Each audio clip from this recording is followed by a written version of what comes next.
Hi friend, நம்ம யூடெக் தமிழ் சேனலை subscribe பண்ணாதவங்க உடனே சப்ஸ்கிரைப் பண்ணுங்க. கூட பக்கத்தில் இருக்க பெல் ஐக்கானும் கிளிக் பண்ணுங்க. அப்பதான் நம்ம சேனலில் போடுற புத்தம்புது வீடியோ உங்களுக்கு நோட்டிஃபிகேஷனாக வரும். ஒரு வீடியோ கூட மிஸ் பண்ணாத நீங்கள் பார்க்கலாம். வீடியோ பிடிச்சிருந்தா லைக் பண்ணுங்க, கமெண்ட் பண்ணுங்க, மறக்காம உங்க ஃப்ரெண்டுங்களுக்கு ஷேர் பண்ணுங்க. குலதெய்வம் கோபமாக இருக்கா அப்படின்றத எப்படி நம்ம உணர முடியும் அப்படின்ற சில உணர்தல் இருக்குது. அதை பற்றி நம்ம தெளிவாக பார்க்கலாம்.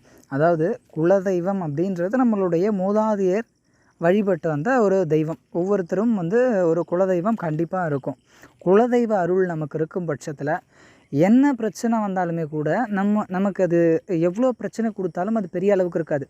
ஆனால் அந்த குலதெய்வம் நம்ம மீது கோபமாக இருக்குன்னா நம்ம சரியாக அந்த பூஜை புனஸ்காரங்கள் செய்யலை, போயிட்டு பார்க்கல.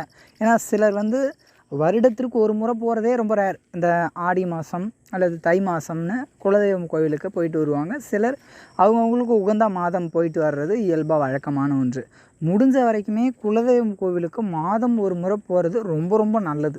எப்போவுமே குலதெய்வம் துணை நிற்க எந்த பிரச்சனையுமே உங்களுக்கு வராது. ஆனால் அந்த குலதெய்வம் கோபமாக இருக்குன்னா நீங்கள் சரியான முறையில் போயிட்டு பூஜை புனஸ்காரங்கள் செய்கிறதில்ல, போயிட்டு வர்றதில்ல அப்படின்னும் போது அந்த கோபத்தின் வெளிப்பாடு நீங்கள் அந்த கோவிலுக்கு போகணுன்ற விஷயம் தடைப்பட்டு போகிறது, இல்லை தள்ளி போகிறது, இல்லை கோவிலுக்கு போயிட்டு சரியாக பூஜை பண்ண முடியறதில்ல.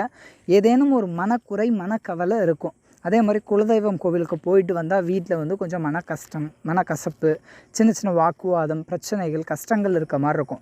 அப்போ அந்த குலதெய்வத்துக்கு நீங்கள் மீண்டும் மீண்டும் போகும்போது உங்களுடைய கஷ்டம் கவலைகள் முற்றிலுமே தீரும். அதனால் குலதெய்வம் கோபமாக இருக்கிறதுக்கு காரணம் என்னன்னா, நம்ம சரியான முறையில் பூஜை புனஸ்காரங்கள் செய்கிறதில்ல.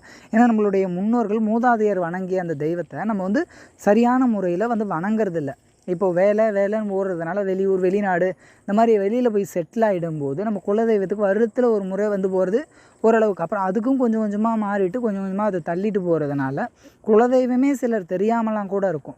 அப்போ நீங்கள் அங்கே உங்கள் மூதாதையரை இருக்கக்கூடியவங்கக்கிட்ட கேட்டு அறிஞ்சு தெரிஞ்சு எடுத்துக்க முடியும். புரியுதுங்களா?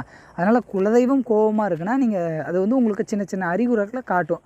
மற்றபடி பூஜை புனஸ்காரங்கள் செய்யும்போது அந்த கோபத்தை நீங்கள் தனித்து கொண்டு வர முடியும். அது ஒரு நல்ல விதத்தில் உங்களால் எடுத்துகிட்டு வர முடியுன்றதுனால அதை நினச்சி நீங்கள் வருத்தப்பட வேணாம். அதுக்கு பல வழிகள் இருக்குது. அதை நம்ம அடுத்தடுத்து பார்க்கலாம். இந்த வீடியோ பிடிச்சிருந்ததுன்னா கமெண்ட் பண்ணுங்கள், லைக் பண்ணுங்கள், மறக்காமல் உங்கள் ஃப்ரெண்ட்ஸுங்களுக்கு அதை ஷேர் பண்ணுங்கள். கூடவே நம்ம யூடியூப் தமிழ் சேனலில் சப்ஸ்கிரைப் பண்ணாங்க உடனடியாக சப்ஸ்கிரைப் பண்ணிட்டு பக்கத்தில் இருக்க பெல் ஐக்கானை கிளிக் பண்ணுங்கள்.